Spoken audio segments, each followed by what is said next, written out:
नमस्कार. महाराष्ट्र योजना कॉर्नरमध्ये आपल्या सर्वांचे स्वागत आहे. आजच्या व्हिडिओच्या माध्यमातून आपण बघणार आहोत की मधुमक्षिका पालन योजना म्हणजेच की आता कमी खर्चात जास्त नफा देणारा शेतीपूरक व्यवसाय.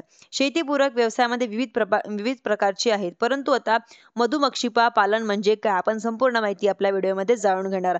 तुम्ही जर माझ्या चॅनलवरती पहिल्यांदा आला असाल तर चॅनलला लाईक, सबस्क्राईब आणि शेअर करायला विसरू नका.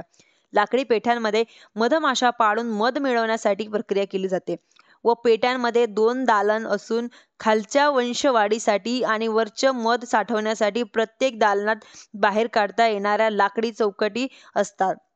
म्हणजेच की आता मधमाशा या चौकटीवर मेणाची पोळी बांधतात व मध काढल्यानंतर यंत्राच्या सहाय्याने पोळ्यामधून मध काढला जातो.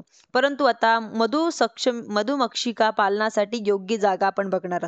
मधुबन ऊस, वारा, पाऊस व धूर यापासून सुरक्षित असावी. ऊन, वारा, पाऊस यापासून व स्वच्छ झाडांनी वेढलेले सूर्यप्रकाश आणि फुलोरा असलेले ठिकाण निवडावे. एका पेटीत 8 ते 10 फेम्स ठेवणे योग्य आहे. कीटकनाशक फवारणीपासून पेढ्या दूर ठेवाव्यात. ऋतूनुसार फुलोरा मिळेल अशा जागी पेट्या स्थलांतरित कराव्यात. मधेच की मधुमक्षिका पालनाचे फायदे.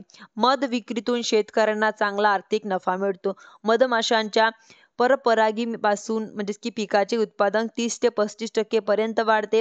फुलोरा चांगला असल्यास मधमाशांची वसाहत मजबूत आणि उत्पादक होते.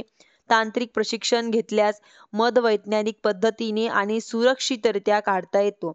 मधुमक्षिका पालनामुळे शेतीसोबत पूरक व्यवसाय निर्माण होतो आणि मधांच्या हंगामात आठवड्यातून एकदा सकाळी तपासणी करावी. म्हणजेच की आधीच पोळ्यातील आड्या जाळ्या काढून पेटी स्वच्छ ठेवावी.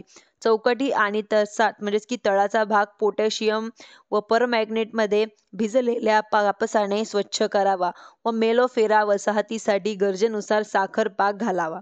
धन्यवाद.